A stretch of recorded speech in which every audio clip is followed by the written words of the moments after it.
नमस्कार, आप देख रहे हैं द फेडरल देश। मैं हूं शिल्पी सेन। 2017 का उन्नाव रेप केस एक बार फिर से सुर्खियों में है। दिल्ली हाई कोर्ट ने पूर्व विधायक कुलदीप सिंह सेंगर की उम्र कैद की सजा को निलंबित कर दिया है, सशर्त जमानत दी है। उसके बाद से चारों ओर ये चर्चा हो रही है कि क्या इस तरह के न्याय से पीड़िता को किस तरह से उसकी स्थितियां बनेंगी, या कुलदीप सिंह सेंगर के बाहर आने से, जमानत पर बाहर आने से क्या सुरक्षा को खतरा हो सकता है। इस बीच सीबीआई ने ये कहा है कि सुप्रीम कोर्ट में इसके लिए याचिका दाखिल करेगी सीबीआई। तो वहीं पीड़िता ने भी इस बात को कहा है कि सुप्रीम कोर्ट वो जाएंगी। और इसके साथ ही वकील अंजलि पटेल ने सुप्रीम कोर्ट में याचिका दाखिल की भी है। लेकिन सबसे बड़ी बात यह है कि इतने बहुचर्चित मामले में जिस तरह से पहले ट्रायल कोर्ट से उम्र कैद की सजा हुई और उसके बाद अब जिस तरह से उम्र कैद की सजा निलंबित हुई, यानी कि सशर्त जमानत कुलदीप सिंह सेंगर को उस अवधि के लिए मिली, यानी जब तक ये सुनवाई होगी, अपने आप में ये बड़े सवाल खड़े करता है। चारों ओर इस बात की चर्चा हो रही है। जो सामाजिक कार्यकर्ता हैं इसका विरोध कर रहे हैं। इस फैसले के बाद पीड़िता, उनकी मां और सोशल एक्टिविस्ट योगिता बयाना ने इंडिया गेट के सामने प्रदर्शन करने की भी कोशिश की और उसके बाद उनको वहां से हटाया गया। तो क्या है ये मामला? सबसे पहले तो क्योंकि जिस तरह से लोगों को ये पता है कि ये एक बहुचर्चित मामला है जिसमें पावर पॉलिटिक्स और खासतौर पर जो अपराध और राजनीति का गठजोड़ है वो तो देखने को मिल ही रहा है, लेकिन एक पीड़ित न्याय के लिए लगातार संघर्ष कर रही है 2017 से अब तक, यानी कि 2025 भी अब खत्म होने को आया। हमारे साथ बेहद खास मेहमान इस मुद्दे पर चर्चा के लिए हैं। हमारे साथ ऋचा रस्तोगी हैं, महिला मुद्दों के कार्यकर्ता हैं। और खास बात यह है कि जब ये केस हुआ था उसके बाद लखनऊ की जो स्वयंसेवी संस्थाएं हैं और सोशल एक्टिविस्ट हैं, उनकी एक फैक्ट फाइंडिंग टीम बनी थी।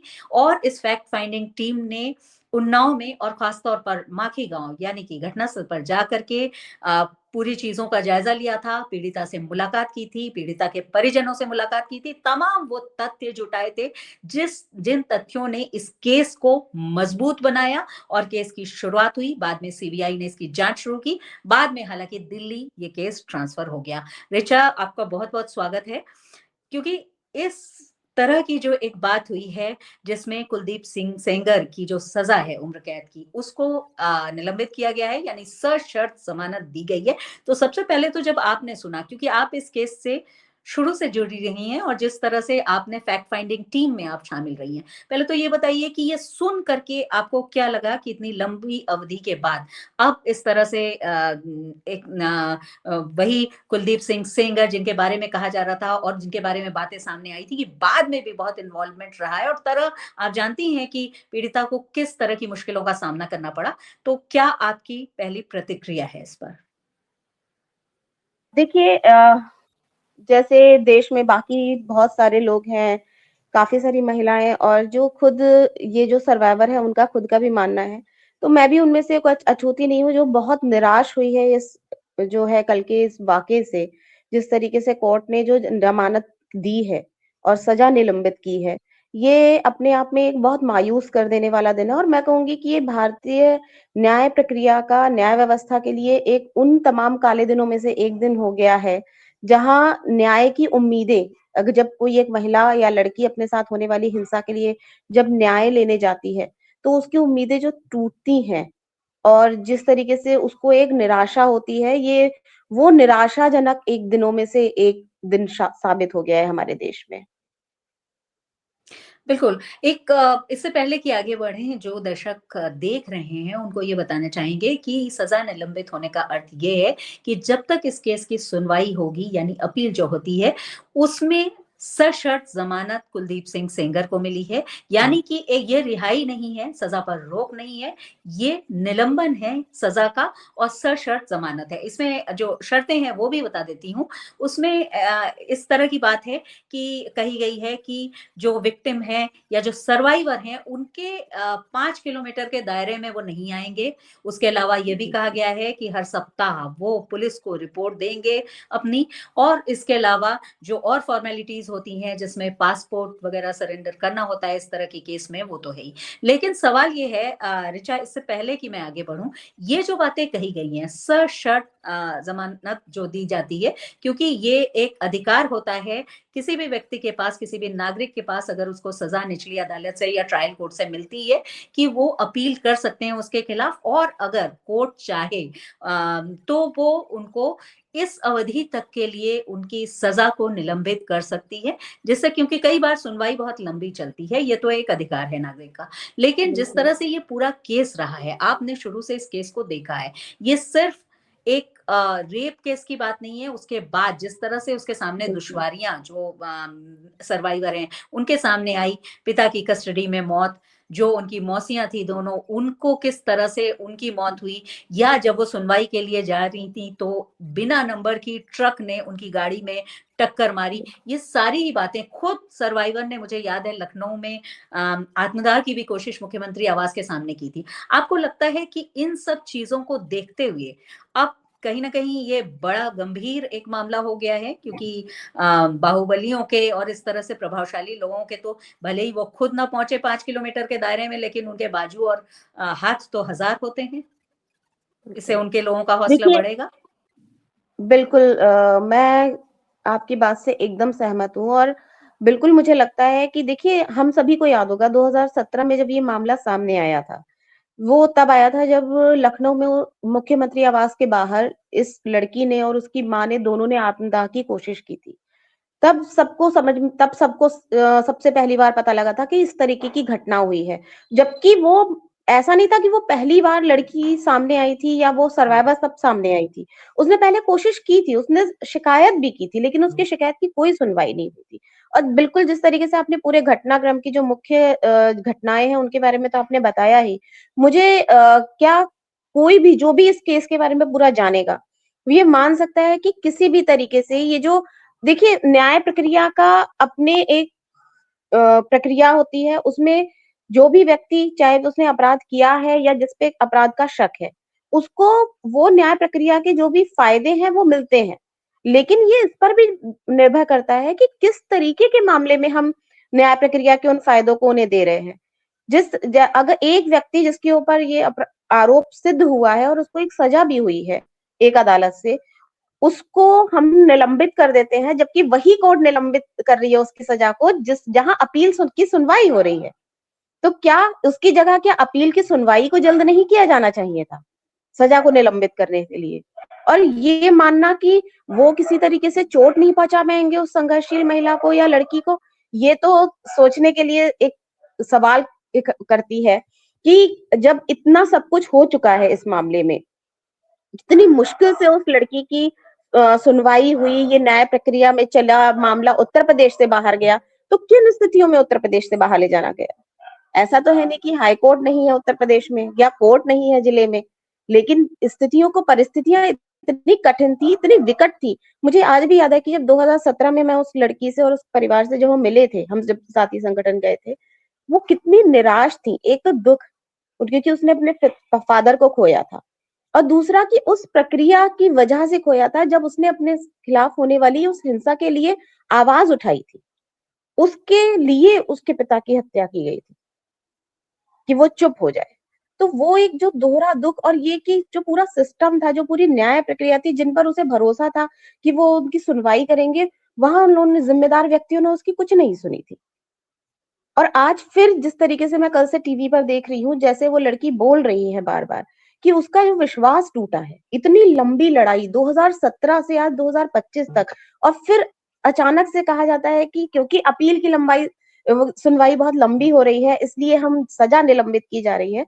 मुझे लगता है कि उसकी जगह अगर अपील की सुनवाई जल्दी की जाती, तो शायद उसका कानून व्यवस्था में जो न्याय प्रक्रिया है, न्याय व्यवस्था है, उसमें थोड़ा विश्वास रह जाता। बिल्कुल। ये जो एक तरह से मुश्किल आ गई है उस सर्वाइवर के सामने अपने आप में, क्योंकि उन्होंने अपनी सुरक्षा को भी खतरा बताया। ज़ाहिर-सी बात है कि अब जो इस तरह के जो प्रभावशाली लोग हैं, उनके लोगों के हौसले भी ऐसे समय पर बहुत ज़्यादा बुलंद होते हैं। थोड़ा-सा पीछे जाऊँगी, ऋचा, जब आप गई थी वहाँ पर, क्योंकि आप लोगों की टीम वो पहली टीम थी सामाजिक कार्यकर्ताओं की, जिन्होंने जी। सबसे पहले उस पीड़िता से मुलाकात की थी, बात की थी और बहुत करीब से इस चीज़ को समझा था।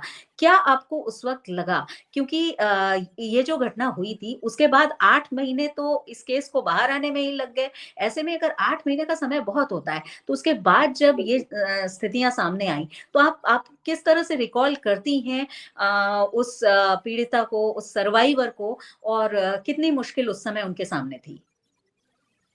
देखिए, बहुत मुश्किल था। एक तो क्या था कि परिवार में जो दुःख का माहौल था, क्योंकि उसने अपने पिता को खोया था, और वो भी जो खोया था वो कोई एक्सीडेंट नहीं था। वो उस प्रक्रिया की और ज़िम्मेदार व्यक्तियों की चूक भी थी, और एक योजनाबद्ध तरीके से जो का हुआ था उनके साथ में, वो एक दुःख था। दूसरी बात ये था कि जिस तरीके से वो परिवार पूरा डरा हुआ था। क्योंकि परिवार के एक सदस्य को खोने के बाद उन सभी को ये डर था कि अब ये शायद सिलसिला रुकेगा नहीं, और हम, क्योंकि न्याय के लिए इस लड़ाई को लड़ना चाहती थी वो, तो उसको लग रहा था कि अब मैं पता नहीं कितनों को और खो सकती हूँ। वह मुझे आज भी याद है कि जब मैं 2017 में हम उससे मिले थे, उस लड़की से और उसकी माँ से मिले थे, वो सही से बोल नहीं पा रही थी, उसकी वजह वो सिर्फ रो रही थी। उनको ये था कि वो बहुत ज़्यादा डरे हुआ परिवार था, उनको बस ये था कि हमको मालूम है कि हमें कुछ भी हो सकता है, हम जिस लड़ाई को लेकर चले हैं। और इस यही एक वजह थी जिसकी वजह से ये केस बाहर गया, उत्तर प्रदेश से निकल कर दिल्ली में गया। और कम फिर मुझे आज जब मैं कैमरा पर देख रही थी उस लड़की को बार-बार न्यूज़ चैनल्स में, तो मुझे फिर दिख रहा था कि शायद वही 2017 वाला वही सीन आँखों के सामने घूम रहा था, कि वो उतना ही परेशान, उतनी ही डरी हुई है, क्योंकि वो अपने परिवार के अब सिर्फ़ एक सदस्य को नहीं, और भी बाकी सदस्यों को खो चुकी है कुछ, इसी लड़ाई के चलते। बिल्कुल, आप लोग जब पहुँची थीं, आपने बताया कि उस समय बहुत डरी हुई थीं।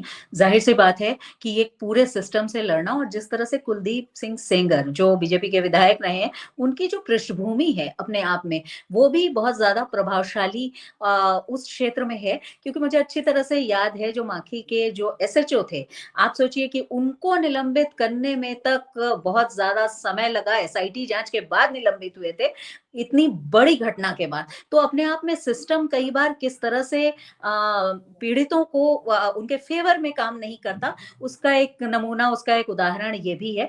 आप जब गई थी वहाँ ऋचा, तो आपने जो जो चीज़ें देखी थी, ज़ाहिर है आपने पीड़िता से बात की, सर्वाइवर से बात की, उनके परिजनों से बात की। तो उसके अलावा जो आपने चीज़ें देखी थी, वहाँ का पूरा सिस्टम कहीं न कहीं, जो वहाँ का तंत्र था, वो एक तरह से आरोपी को ही सपोर्ट करता हुआ लग रहा था, क्योंकि मैंने भी वहाँ की यात्रा की है, मैंने भी देखा है कि बहुत ज़्यादा डर में ये परिवार था, और अंततः हुआ वही, जब पिता की कस्टडी में डेथ हुई इसकी। क्या आप बात उस समय का रिकॉल कर पा रही हैं?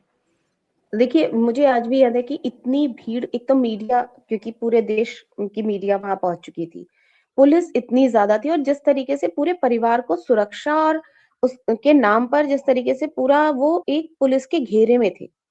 सुरक्षा ज़रूरी थी, लेकिन जिस तरीके से जो परिवार, जिसे कहा जाए कि जो पुलिस की उस घेरे में अपने आप को सुरक्षित महसूस करे, उसकी जगह कहीं न कहीं ज़्यादा ये लग रहा था कि वो शायद ज़्यादा डरे हुए थे, क्योंकि उनका भरोसा नहीं था।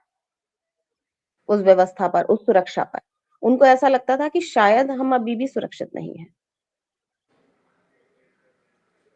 अच्छा, ये आपने भी इस केस को शुरू से फ़ॉलो किया है, उसके बाद जब आप लोगों ने आकर के रिपोर्ट बनाई थी, फैक्ट फाइंडिंग टीम ने रिपोर्ट बनाई थी, तो किस तरह से आपने ये देखा था कि उस परिवार का उसी परिस्थिति में वहाँ रहना उनको बहुत मुश्किल है? क्योंकि बाद में भी जिस तरह से चीज़ें सामने आई, कहीं न कहीं ये जो आरोपी हैं, उन्होंने, उनके जो परिजन हैं, उनके जो और लोग हैं, उन्होंने रोड़े अटकाने की कोशिश की। कई बार ये बातें सामने आई, कई बार कुलदीप सिंह सेंगर के भाई अतुल सेंगर को लेकर भी इस तरह से बात हुई। तो आपको क्या लगता है कि भले ही ये कहा गया हो कि 5 किलोमीटर के दायरे में वो नहीं जाएँगे, लेकिन इस फैसले के बाद, यानी निलंबन के इस फैसले के बाद कोर्ट के, कहीं न कहीं उनके लोगों का हौसला तो बुलंद हुआ होगा, या हो सकता है? देखिए, बिल्कुल, बिल्कुल है, क्योंकि जिस तरीके से सजा निलंबित हुई है और 5 किलोमीटर का एरिया, आपको लगता है कि एक साधारण परिवार की एक लड़की जिसके ऑलरेडी जिसकी एक लड़ाई है, जिसमें वो लगी हुई है, सर्वाइवर की जो स्थिति होती है, कहीं न कहीं, और हम ये सब जानते हैं कि जो सेक्सुअल वायलेंस के जो सर्वाइवर्स होते हैं और जब इतना हाई प्रोफाइल मामला है, तो कई बार लोगों को अपनी पहचान छुपाते हुए रहना पड़ता है ना? तो उन आसान नहीं होता एक जगह से जाकर दूसरी जगह रहना और अपनी इस पहचान को छुपा कर रखना, क्योंकि बहुत ज़्यादा विक्टिम ब्लेमिंग भी होती है सोसाइटी की। तो वो सारी चीज़ें भी हैं, और दूसरी बात, एक जो शक्तिशाली जो है विधायक, जो सत्ताधारी व्यक्ति है, उसका निकल कर आना जेल से इस तरीके से, तो उनके समर्थकों का भी ज़ाहिर-सी बात है कि हौसला काफ़ी बढ़ेगा इस बात से, और उस लड़की के लिए, उसके परिवार के लिए तो खतरा है ही है। क्योंकि मुझे नहीं लगता कि इतना आसान है कोर्ट के द्वारा कह देना कि 5 किलोमीटर तक आप ना आए नहीं जाएँगे तो फिर उसको कोई नुकसान नहीं पहुँचाया जा सकता। ये तो पता नहीं, मुझे नहीं समझ में आया कि ये किस तरीके से जो सशर्त भी ज़मानत दी गई है, वो कितना उसकी सुरक्षा कर पाएगी या सुरक्षा के लिए जो है लागू हो पाएँगी। ये तो मैं क्या, कोई भी आम व्यक्ति भी कह सकता है।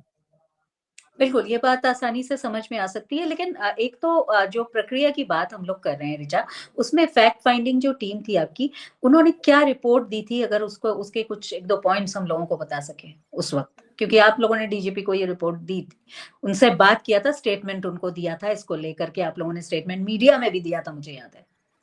जी, हमारा बस यही था, जितने भी जो महिला संगठन, जो सामाजिक हुँ, कार्यकर्ता यहाँ पे गए थे, उन सभी का ये कहना था कि क्योंकि जब ये इतना लाइमलाइट में आया मामला, तो तुरंत फौरन से जो है प्रक्रियाएँ चालू हुई, एफआईआर हुई। लेकिन जिस तरीके से जो कुछ भी उस पीड़ित परिवार के साथ हुआ था, उस सर्वाइवर की फैमिली के साथ जो कुछ भी घटनाक्रम उस वक़्त तक हो चुका था, और जो उनकी स्थिति थी, और जो साफ-साफ दिखा रहा था कि जो कुलदीप सिंह सेंगर थी, उनकी जो पहुँच उस एरिया में, उनका खुद का वो इलाका है, तो वो कितना प्रभाव डाल सकता था लड़की के परिवार पर, उनके जो उनको डराने में, उनके हौसलों को खत्म करने के लिए। तब भी हुँ, हमने ये कहा था कि इसकी निष्पक्ष तरीके से जाँच की जाए, क्योंकि देखिए, सिर्फ एफआईआर होना ही सब कुछ नहीं होता है। आगे पूरी तरह निष्पक्षता के साथ जाँच होना किसी मामले की, जिससे हुँ, कि अपराधी जो है उसको सज़ा मिल सके, और जो व्यक्ति जिसके साथ हुआ, जो सर्वाइवर है, उसको न्याय मिल सके, वो जो न्याय चाहती है जिस भी तरीके का। तो वो न्याय दिलाने के लिए मामले की जाँच होना बहुत ज़रूरी था। तो हमने वही माँग किया था कि एक तो निष्पक्षता के साथ जाँच की जाए, और दूसरी बात, जो भी प्रक्रिया की जानी है, कानूनी प्रक्रिया, वो हुँ। बिना किसी दबाव के हो। तीसरा था कि सुरक्षा सबसे अहम थी सर्वाइवर और उसके परिवार की, कि वो जो परिवार है, वो सर्वाइवर के साथ-साथ उनकी सुरक्षा की ज़िम्मेदारी रहे, कि अब परिवार में, क्योंकि वो ऑलरेडी अपने पिता को खो चुकी थी उस वक़्त तक, कि किसी और के साथ कोई किसी तरीके की दुर्घटना ना हो। जो सर्वाइवर हैं उन्होंने अपने परिवार के 4 सदस्यों को अब तक इस लड़ाई में खोया है। लेकिन आप कैसे रिकॉल करती हैं जब आप मिली थी, ठीक है, वो बहुत रो रही थी क्योंकि उस वक़्त वो घटना हुई थी। उनका जो डिटर्मिनेशन है, उनकी जो लड़ाई का अपने लिए न्याय पाने का एक जो जज़्बा है, वो आज तो हम लोग देख ही रहे हैं।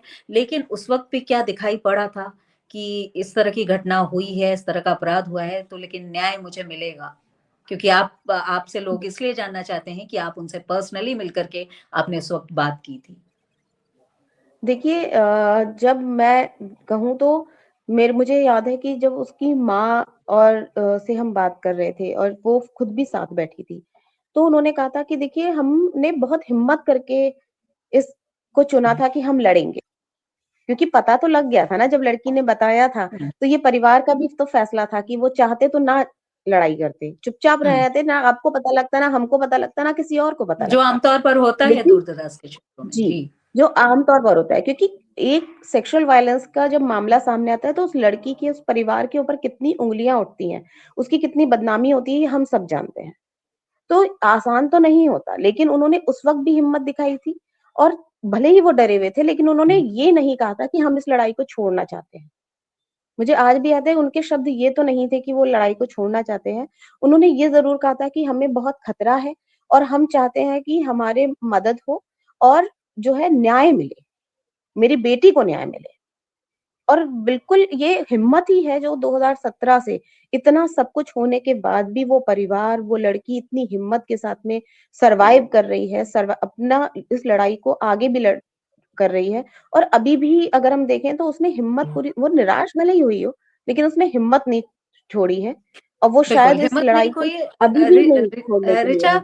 एक बात ये उठ रही है कि सीबीआई ने जो जांच की उसमें मजबूती से उन बातों को नहीं रखा और इसलिए शायद विक्टिम या जो सर्वाइवर हैं उनके फेवर में ये होता हुआ ऐसा नहीं दिख रहा है और अब कुलदीप सिंह सेंगर की सजा निलंबित हुई। इस पर आपका कुछ कहना है? देखिए, ये इस पर मैं कुछ बोलना नहीं इसलिए कह पाऊँगी क्योंकि मैंने खुद फैक्ट्स नहीं देखे हैं।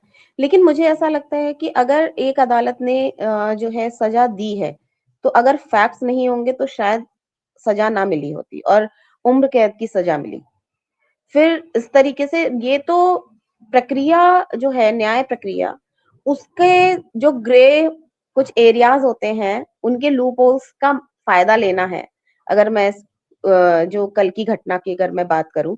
लेकिन मैं ऐसे नहीं कह सकती कि शायद उन्होंने कोई कमी छोड़ी होगी या नहीं होगी, क्योंकि ये तो वही व्यक्ति बोल सकता है जिसने फैक्ट्स पूरे देखे हों, फाइल देखी हो। तो वो मैंने नहीं देखा है, तो मैं उस बारे में नहीं बोल पाऊँगी। एक एक सवाल ये है कि अब जब कुलदीप सिंह सेंगर को सशर्त जमानत मिली है, हालांकि एक दूसरे मामले में जो हत्या वाला मामला है पिता का, उसमें वो अभी जेल में ही रहेंगे, लेकिन उसके बावजूद जिस तरह से ये एक फैसला आया है दिल्ली हाई कोर्ट का, आपको लगता है कि आप भी देख रही हैं कि कल से एक तरह से कैंपेन चल रहा है सोशल मीडिया पर कुलदीप सिंह सेंगर के भी समर्थन में। अगर सोशल एक्टिविस्ट और लोग बात उठा रहे हैं न्याय की, तो उधर से भी ये बात आ रही है कि ये गलत था इसलिए ये ऐसा हुआ। तो ये भी एक मानसिक दबाव पीड़ित और उनके परिवार पर बिल्कुल, बढ़ाएगा, आपको लगता है? बिल्कुल। देखिए, जितना दोनों पक्षों का है ना, क्योंकि जहाँ एक तरफ हम जैसे और आप जैसे लोग हैं जो कह रहे हैं कि जिनको न्याय प्रक्रिया में भरोसा है और जो चाहते हैं कि न्याय मिले, जो उसके साथ जो गलत हुआ उसके लिए उसको न्याय मिलना चाहिए। वहीं दूसरी तरफ वो लोग भी हैं जो पूरी तरह से सत्ताधारियों के समर्थक हैं, जो पूरी तरह से ये चाहते हैं कि ये दिखाया जा सके कि देखिए कुछ हुआ नहीं था, वो फैसला गलत था। तो ये जो पूरा जितना जिस तरीके से घटनाक्रम चल रहा है और जो इस तरीके की जब बातें होंगी तो वो ज़ाहिर-सी तौर पर है, मानसिक दबाव तो बनाएँगी, सर्वाइवर पर भी और सर्वाइवर के परिवार पर भी। लेकिन अब ये है कि उनको हिम्मत के साथ में अपनी इस लड़ाई को आगे लड़ना होगा। बिल्कुल, हिम्मत के साथ इस लड़ाई को आगे लड़ना होगा। अब तक 2017 से अब तक एक-एक बाधा को, एक-एक रुकावट को पार करते हुए जिस तरह से पीड़िता ने हिम्मत और जज़्बा दिखाया है, वो अपने आप में उसको भी लोग देख रहे हैं। लेकिन ख़ास बात ये है कि ये एक कानूनी प्रक्रिया है। हालाँकि सुप्रीम कोर्ट सीबीआई जा रही है और ऐसे में ये उम्मीद की जा सकती है कि जो विक्टिम या जो सर्वाइवर हैं, उनको सुरक्षा का एहसास हो, क्योंकि कहा ही ये जाता है कि न सिर्फ न्याय होना चाहिए बल्कि न्याय होते हुए दिखना भी चाहिए। तो ऐसे में पूरी जो संवेदनशीलता है, पूरी जो सुरक्षा को लेकर के एक भाव है, वो पीड़िता और उनके परिवार में होना चाहिए और शायद यही न्याय का तकाज़ा भी है। हालाँकि ये एक न्यायिक प्रक्रिया के तहत हुआ है। अब आगे सुप्रीम कोर्ट में ये मामला किस तरह से रहता है, वो देखने वाली बात होगी। बहुत-बहुत शुक्रिया ऋचा, आपका इस चर्चा में शामिल होने के लिए। इस बात पर हमारी नज़र रहेगी। तो कहना ये है कि जिस तरह से कुलदीप सिंह सेंगर की सजा को निलंबित किया गया है, उसको लेकर भी चर्चा, बहस जारी है। इस बात पर आपकी राय क्या है? इस मुद्दे पर आपकी राय क्या है? ये कमेंट बॉक्स में ज़रूर बताइए और इसके साथ ही देखते रहिए द फेडरल देश। धन्यवाद, नमस्कार। Thank you.